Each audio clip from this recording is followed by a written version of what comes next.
मतभेद थे, लेकिन इस प्रकार की कटुता नहीं थी।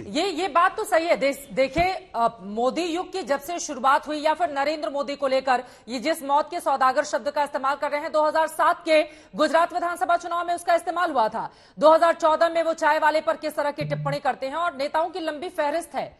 तो अगर बीजेपी के लोग भी उसी भाषा में जवाब देते हैं, फिर उस दौर की पॉलिटिक्स को मौजूदा दौर से कैसे जोड़कर देखा जा सकता है? अटल बिहारी वाजपेयी जी जब प्रधानमंत्री बने थे, तब कांग्रेसी नेताओं ने क्या क्या नहीं बोला था।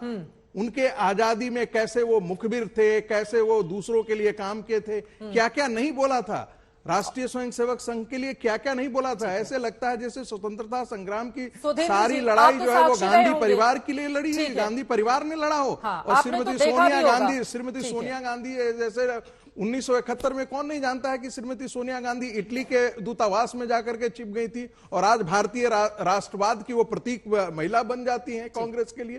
तो ये सवाल तो उठेंगे। ठीक है, मुस्कुरा रहे हैं सुरेंद्र जी आपकी बात पर, लेकिन सुधींद्र जी उसके पहले आपकी टिप्पणी।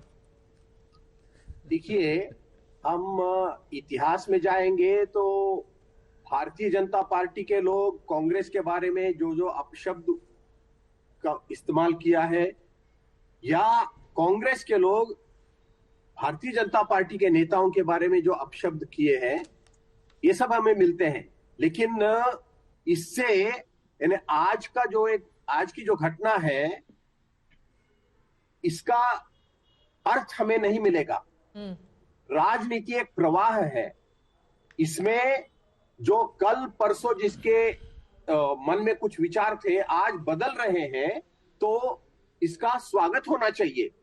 आज आप एक सर्वे कर लीजिए, कांग्रेस के कई नेताओं, भारतीय जनता पार्टी के कुछ नेताओं के बारे में, विशेषतः अटल जी के बारे में, उनके मन में एक श्रद्धा है, और इसलिए आज उस श्रद्धा का एक मूर्त स्वरूप हमें देखने को मिला। राहुल गांधी वहां गए, इसका स्वागत होना चाहिए। और इसी तरह जैसे मैंने कहा, नेहरू जी के कुछ गलतियां रही होंगी, लेकिन भारतीय जनता पार्टी में आज पिछले 8 सालों में जो दुष्प्रचार हो रहा है नेहरू जी को लेकर, यह भी बंद होना चाहिए। लेकिन सुधींद्र जी, सच्चाई ये भी है ना कि कांग्रेस पार्टी जब अपने एक बुरे दौर से गुजर रही है बीते 8 सालों से। मैं लौट रही हूं, 10 सेकंड। बोलिए। क्या 1962 में पराजय जो हुई, चाइना पर जो पॉलिसी नेहरू की रही, उसका मूल्यांकन करना उनके प्रति दुष्प्रचार का है? क्या पटेल जी की जो चिट्ठी नेहरू को चाइना के प्रति लिखी गई थी, 1950 में चिट्ठी लिखी गई, इसके बावजूद भी नेहरू हिंदी चीनी भाई भाई करते रहे, तो क्या इन चिट्ठियों को लाकर के राजनीतिक विमर्श में खड़ा करना उनके खिलाफ दुष्प्रचार है? क्या 1/3 हिस्सा कश्मीर का जो पाकिस्तान चला गया, और नेहरू की सिर्फ और अपनी जिद में आप यूएनओ में ले जाते हैं, क्या इसका विश्लेषण करना दुष्प्रचार है? क्या सिक्योरिटी काउंसिल में भारत को जो सदस्यता मिल सकती थी, उसे चाइना के हाथों गवा देना, क्या यह दुष्प्रचार है? इसका जवाब देंगे सुरेंद्र जी, लेकिन उसके पहले सुधींद्र जी जल्दी से, जब कांग्रेस पार्टी मोदी युग के बाद एक बुरे दौर से गुजर रही है, तब तो अटल बिहारी वाजपेयी की याद आई ना। बीते अटल जी का जब से निधन हुआ, उसके बाद से ये पहली बार है जब गांधी परिवार का कोई नेता यहां पर पहुंचा हुआ हो। तो इसलिए भी सवाल पूछे जाएंगे ना कि अटल जी को प्रधानमंत्री मोदी से बिल्कुल अलग बताकर सॉफ्ट हिंदुत्व को लेकर क्या राहुल गांधी एक अलग तरह की राजनीतिक चाल भी चल रहे हैं, एक ऐसे वक्त में जब उनकी छवि को लेकर भी बहुत सारे सवाल खड़े होते थे, जिसको धुलने की कोशिश इस भारत जोड़ो यात्रा के जरिए कर रहे हैं राहुल गांधी।